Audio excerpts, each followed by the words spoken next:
네, 채무를 사회적으로 정리할 필요가 있다라는 말이 인상 깊었는데 지금 시점에서 이걸 왜 하느냐 이런 부분을 한번 짚어봐야 될 것 같습니다. 지난 1일이 새도약기금 출범식이었습니다. 의미와 정책의 취지, 어디에 방점을 둘 수 있을까요? 예, 그 새도약기금은 7년 이상 5천만 원 이하 장기 연체자를 지원하기 위해서 마련된 채무조정 프로그램입니다. 네. 이 코로나19로 취약계층과 소상공인들의 부채 부담이 크게 들었습니다. 그리고 그 이후에 대출 금리가 가파르게 상승하고 그리고 내수 침체도 상당히 깊어졌습니다. 이런 상황에서 취약계층과 소상공인이 더 이상 스스로 감당할 수 없을 정도로 부채의 부담이 커진 상황입니다. 네. 이런 분들의 재기를 지원하기 위해서 이번 프로그램이 마련이 됐고 새도약기금의 명칭은 대국민 공모전을 통해서 결정이 됐는데 연체 상황을 극복하고 다시 경제생활로 복귀해서 도약을 발판을 마련한다. 이런 취지를 담았습니다. 네.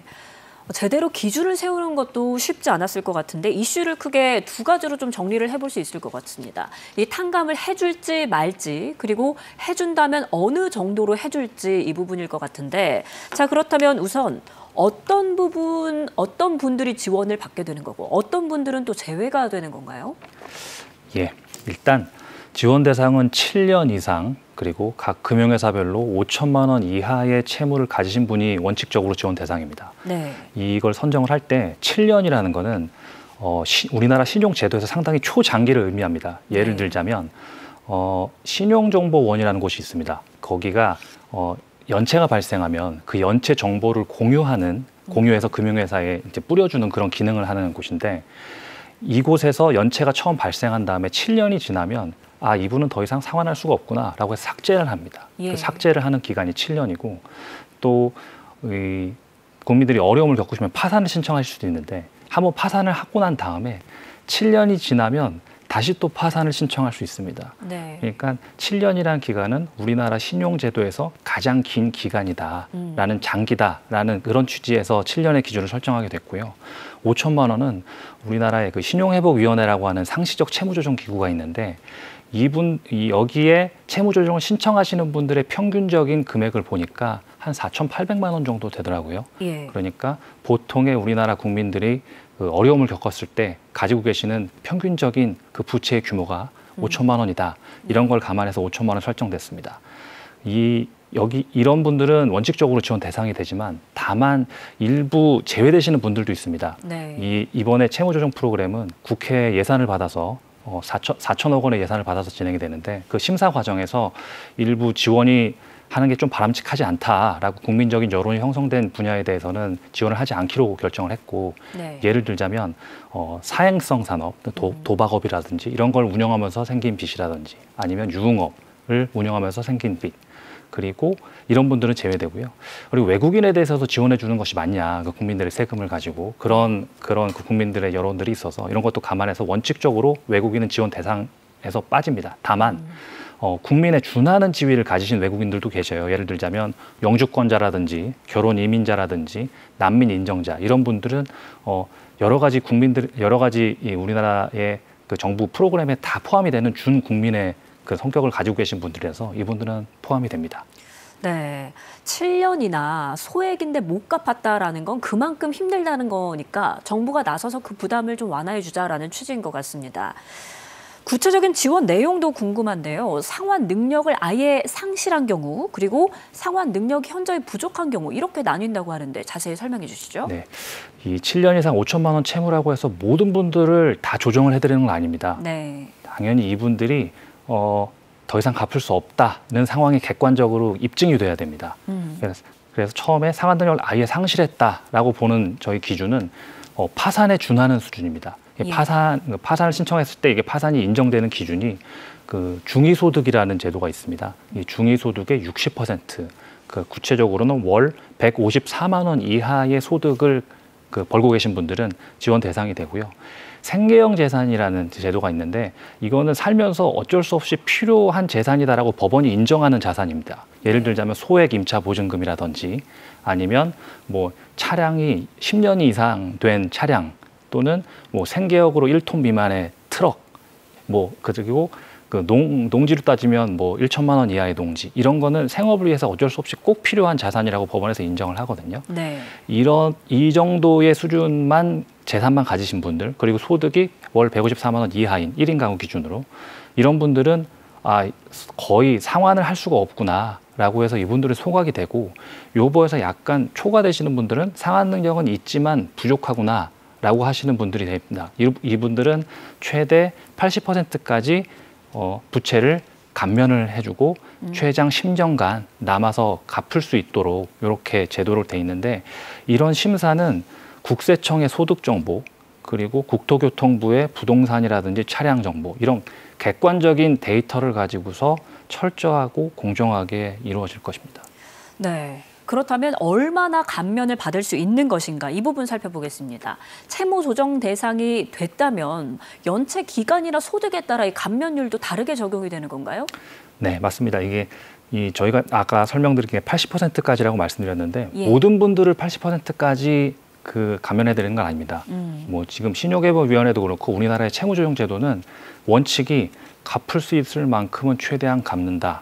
그 이상은 감면해 준다는 원칙을 항상 준수를 하고 있습니다. 네. 그래서 이분들이 아까 제가 월 소득을 말씀드렸는데 154만 원을 초과하지만 이 중위소득의 125%를 초과하시는 분들은 이분들은 상환 능력이 충분히 있다라고 인정할 수 있거든요. 예. 이런 분들은 감면해서 배제를 하고요. 125%가 월 299만 원입니다. 1인당 1인 가구 기준으로요. 요 안쪽에 계신 분들은 소득 수준에 따라서 그리고 가지고 계신 재산이 좀 있을 수 있어요. 예. 그 재산은 처분을 해서 상환하고 다음 나머지 부분을 10년에 걸쳐서 분할 상환하시게 됩니다. 예.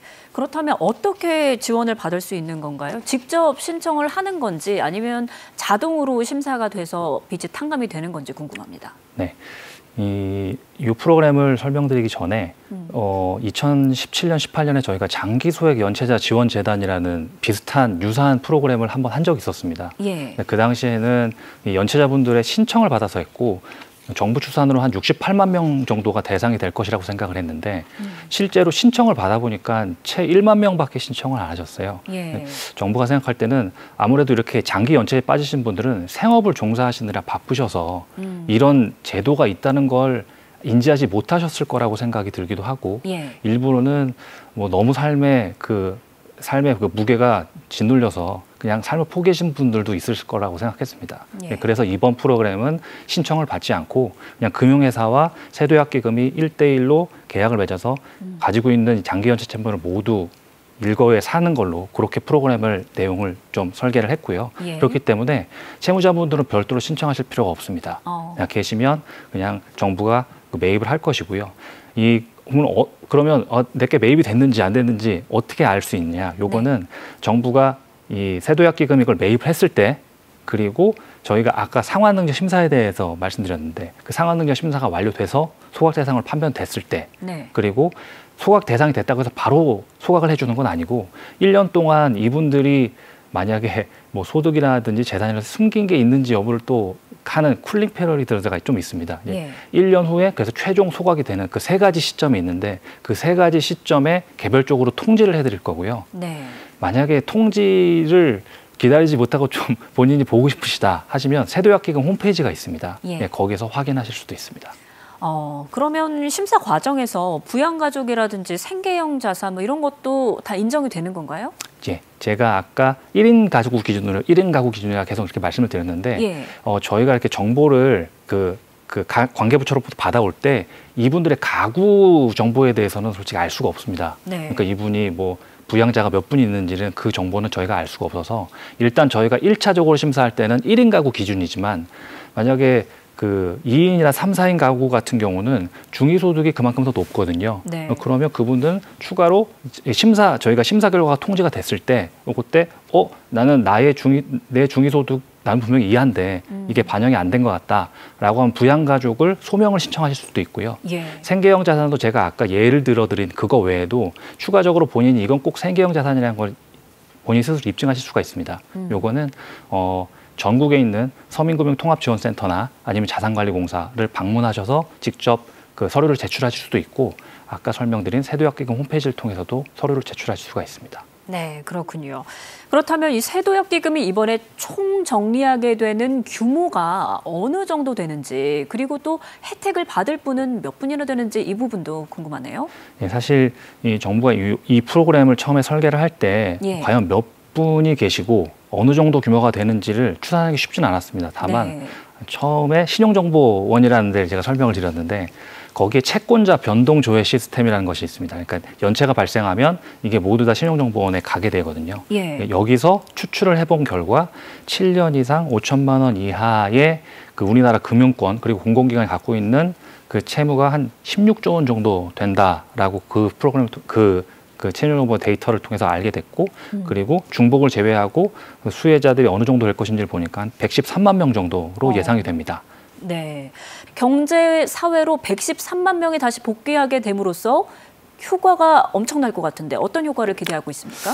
예, 그 경제적 효과를 저희가 추측을 할 때 이게 모든 114만 명의 상황을 저희가 다 알 수 있으면 좋은데 그건 쉽지 않거든요. 그래서 한국자산관리공사가 지금 갖고 있는 그 7년 이상 5천만 원 이하의 연체 채무자들의 한번 데이터를 분석해 본 적이 있습니다. 그러면 한 32만 명 정도 되시는데 이분들의 연령대를 분석해 보니까 한 65세 이하의 비중이 한 72% 정도 되더라고요. 따지고 보면 그걸 113만 명에 대입하면 한 82만 명 정도 됩니다. 이분들이 생산 가능 인구이신데 이분들이 다시 경제활동으로 복귀할 수 있는 발판이 되는 거거든요. 그러면 이 82만 명은 거의 그 지역에 있는 그 시단위군의 시단위 정도 되는 거의 인구와 거의 맞먹는 숫자입니다. 그러니까 지금 저출생 사회에서 이렇게 많은 생산 가능 인구가 다시 경제활동으로 복귀할 수 있다는 건 소비 진작에도 상당한 도움이 될 것이고 그리고 세수도 상당히 소득세가 거치고 이분들이 또 소비를 하시면 또 부가가치세도 거치니까 세수 증대에도 도움이 될 것이고 이분들을 그대로 방치를 해놓으면 대부분 다 복지 예산으로 커버를 해야 됩니다. 근데 복지 예산도 상당히 그 절감이 될 것으로 그렇게 생각을 할 수 있고 이런 예상을 세외 석학들도 상당히 많은 분석들을 했는데 이분들 대부분 비슷한 말씀을 하셨어요. 첫 번째로 경제적 효과로는 채무 조정을 통해서 주체 부담을 줄여주면 소비 확대가 나타난다. 뭐 구체적으로는 뭐 1달러의 채무를 조정해주면 0.77달러의 소비 진작 효과가 있다. 뭐 이런 그 연구도 있었고요. 채무자가 빚을 더 잘 갚을 수 있게 되니까 금융회사의 건전성에도 도움이 된다. 이런 결과들이 많이 있었고요. 사회적 안정 효과에 대한 그런 그 자료도 있었는데요. 채무자의 사망률도 감소하고 심리적 안정 효과도 확인됩니다. 우리나라가 상당히 자살률이 높은데 뭐 그런 걸 감안하면 뭐 이런 경제적인 효과가 아닌 사회적인 효과도 상당히 클 것이라고 생각하고 있습니다. 네, 여러모로 긍정적인 효과가 클 것이다라는 분석인데요. 그런데 배드뱅크나 신용사면 이런 정책이 나올 때마다 항상 함께 따라오는 문제가 뭐냐면 열심히 갚은 분들에 대한 겁니다. 나는 상황이 어려운데 열심히 갚았는데 그럼 나는 뭐가 되냐. 이런 불만이 생기는 분들이 반드시 나오게 되는데 어떻습니까? 네, 이게 정말 어려운 상황에서 성실하게 상환하고 계신 국민들의 불편한 감정을 정부도 모르는 바는 아닙니다. 상당히 깊이 이해하고 공감을 하고 있습니다. 다만 정부 관계자로서 드릴 수 있는 말씀은 양해를 부탁드린다는 겁니다. 첫 번째는 양해를 부탁드린다는 건데 누구나 장기 연체에 빠질 수가 있습니다. 원래 불행이라는 건 계속 겹쳐서 온다고 하지 않습니까? 이게 제가 그동안 그 채무조정 프로그램들에서 이렇게 재기에 성공하신 분들의 이야기를 들어보면 자발적으로 그 연체자가 되신 분들은 거의 없습니다. 앵커님께서도 아까 설명하셨지만 그 채무 불이행자가 되면 여러 가지 그 신용 활동도 제약이 되고 뭐 취업도 제대로 하기 어렵고 정상적인 생활을 하기 어렵거든요. 그런데 그런 걸 자발적으로 선택하신 분들은 아마 없을 거라고 생각이 됩니다. 이게 채무 불이행이 뭐 나태와 방종에 의한 것이냐, 아니면 실업이라든지 아니면 질병이라든지 이런 불가피한 사회에서 발생하는 여러 가지 생각들이 있을 수 있지만 이 나태와 방종은 생각보다 크지 않을 것이다라는 게 이번 프로그램을 마련하게 된 배경이고 또 그동안 정부가 여러 가지 채무조정 프로그램들을 운영해 본 결과 그렇게 부도덕한 채무자가 많지 않았다는 그런 자신감에서 이렇게 이번 프로그램을 하게 됐다는 설명을 드리고요. 그리고 두 번째로 저희가 약속드릴 수 있는 건 부도덕한 채무자는 최대한 걸러내겠다는 겁니다. 아까 심사를 한다고 말씀을 드렸지 않습니까? 그 국세청이나 아니면 국토교통부가 갖고 있는 정보 그거 외에도 이번에 이 금융회사 정보도 다 끌어올 거거든요. 금융회사 정보까지 다 끌어와서 갚을 수 있음에도 불구하고 안 갚으신 분들은 최대한 걸러내겠다 이런 약속을 드립니다.